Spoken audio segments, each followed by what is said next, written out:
Arcade-style aerial combat games have been thin on the ground in recent years, with the notable exception of Bandai-Namco's Ace Combat 7 Skies Unknown. This 2019 high-altitude genre revival gave us a high-quality jet combat game built for modern visual expectations with the help of Unreal Engine 4, but with little build-up or fanfare, Bandai-Namco has dropped a Switch conversion, which promises the full Ace Combat experience at home or on the go. So exactly how well has this graphically sophisticated title been translated to the Nintendo Switch? Have the developers made a smooth landing, or are gamers in for a bit of a bumpy ride?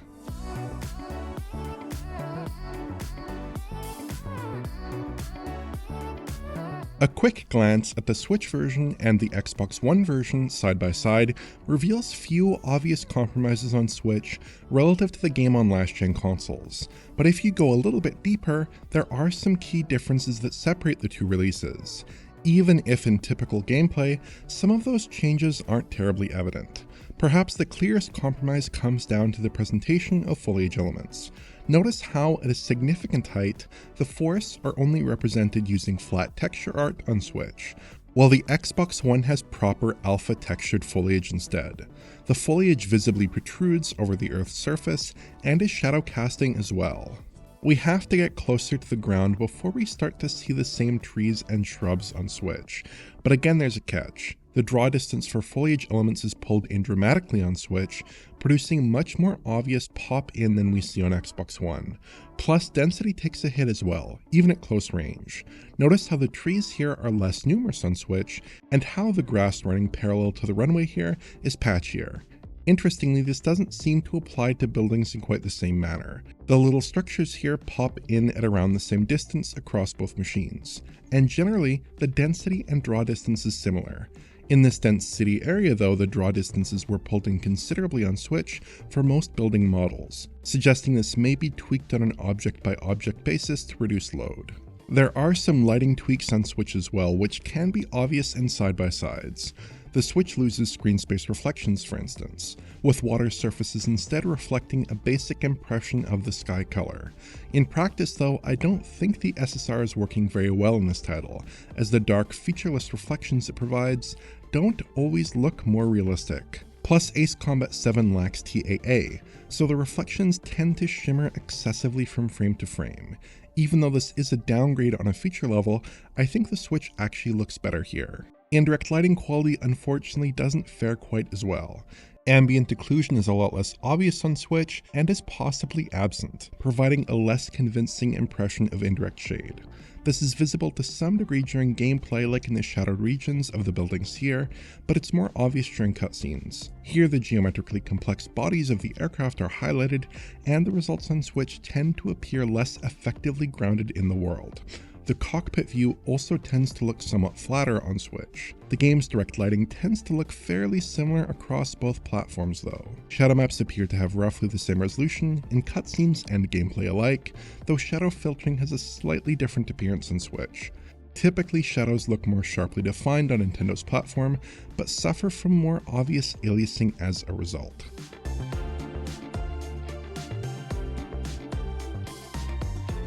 Ace Combat 7's most striking visual characteristic has to be its clouds. These voxel-based beautifully lit cloud formations were developed using the True Sky middleware, and represent some of the absolute best clouds in gaming.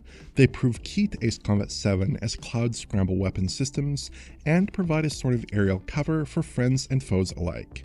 You can fly around and through clouds, and they hold up very well from any angle or distance, and they cast a few shadows on the terrain below. On Switch, the cloud simulation is largely intact, surprisingly. At a glance, we appear to be getting the exact same volumetric cloud rendering that graces the other versions of the game, with similar lighting and structure. If you do look closely, the clouds suffer from more obvious artifacts in the Xbox One, with slightly simpler formations that do have visible breakup. In typical play, this isn't that noticeable though, unless you are specifically looking for it. Similar effects like smoke appear to be made using sprites, as is often the case in modern games. These can have visibly reduced density on Switch, though the results look convincing enough regardless. The game's dramatic fireballs look quite similar across both machines though. At point blank range, you can tell that the images on Switch are lower resolution. but at a typical distance they look just about identical. Post-processing has also been downgraded slightly for Nintendo's hybrid console. Motion blur is present on Xbox, both of the camera and per object varieties, but the technique is totally absent from the Switch release. I do think it adds a certain filmic quality to the Xbox One version, though cutting it probably frees up an appreciable amount of GPU time for Switch. The depth of field blur looks pretty similar across Xbox and Switch here in cutscenes, though it does look a little bit more refined on the pause screens on Xbox, with a visible focal point where the image is sharper. There are a few other post-process tweaks across both versions. Chromatic aberration is present on Xbox and can't be turned off, while the Switch lacks chromatic aberration and the color fringing that it causes. Both versions of the game have a bit of vignetting in the corners of the screen, but the effect seems slightly stronger on Xbox. Both consoles do feature film grain, however, which appears the same on both platforms, and again it can't be turned off. The Switch has about half the usable RAM of the Xbox One, so I came in expecting to see some reduction in texture quality on Nintendo's hybrid console. Surprisingly, it was very challenging to spot any substantial reductions in the resolution of 2D art across the two consoles. In cutscenes, sometimes you can spot one or two isolated elements, like the missiles here, that are obviously lower res on Switch, but generally, the two consoles correspond closely with one another. That's a pretty long list of concessions on Switch, but in actual gameplay they don't really stick out much at all. Without a side-by-side comparison, the only downgrade that really stands out are the tweaks to foliage rendering, which produce a visibly less detailed and less convincing world on certain maps. In typical play, especially when flying at a decent height, it can take some effort to distinguish the two consoles from a visual perspective. Beyond the rendering, I took a look at the game's pre-rendered cutscenes to see if the Switch version had taken a quality hit. The Switch code is just 14 GB, about a third the size of the Xbox One release, so I did expect to see some reduction here. In side-by-sides though, they do appear very similar, without much difference in detail resolved or compression artifacts. As an aside, these CGI scenes probably haven't held up quite as well as the in-game graphics. The actual visual fidelity of these sequences still impresses, but it seems like the production budget wasn't quite there for the kind of film-level CGI we see from the likes of Square Enix. These scenes tend to have very limited animation, and often consist of camera pans with largely idle human characters. Sometimes they make use of real-life photographs as well, which don't always blend well with the 3D CG.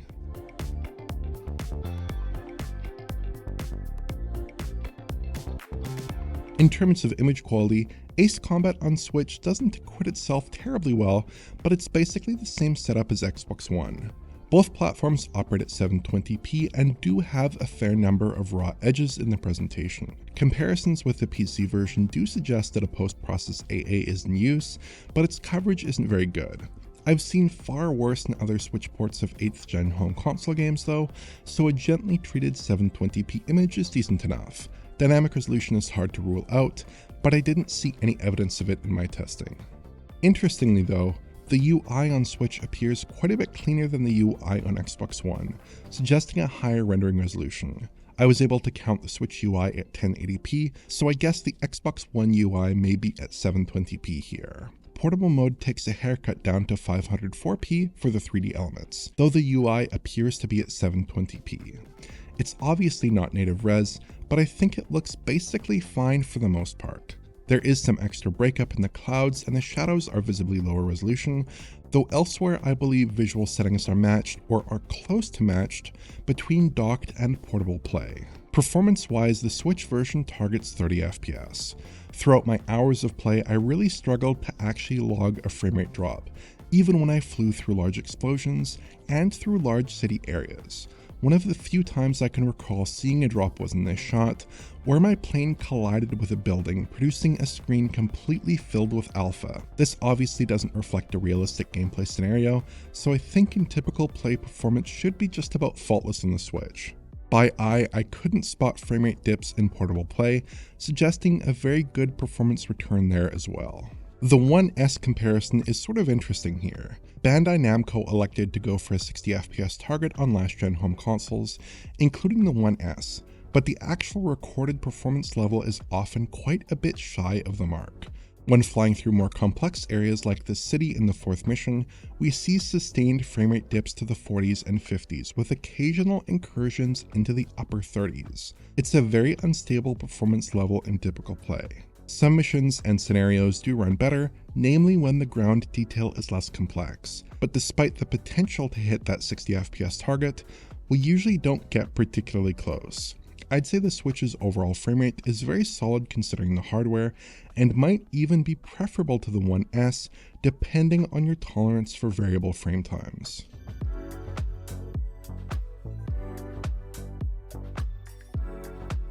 Ace Combat 7 in my mind is up there with the cream of the crop of Nintendo Switch ports. The core visual experience has been capably translated to run on Switch at a stable performance level, with various nips and tucks, but nothing that fundamentally compromises the experience. Put head to head with much more powerful Xbox One hardware, and it manages to hold its own in a variety of gameplay scenarios.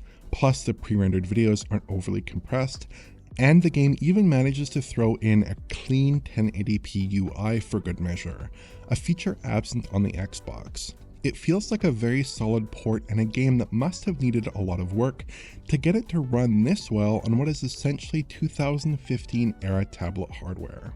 Ace Combat 7 has some impressive visuals, especially its sky rendering systems, so translating it to run on Switch with relatively limited compromises is quite a feat, even if the game does arrive some 5 years after its home console counterparts. So Ace Combat 7 comes highly recommended on Switch. It's one of the very best ports we've tested on the soon-to-be replaced hybrid system. If you enjoyed this video, please like, subscribe, and press the bell for YouTube notifications. Check out the Patreon at digitalfoundry.net for exclusive and early access content and to get in touch, use social media. Thanks for watching.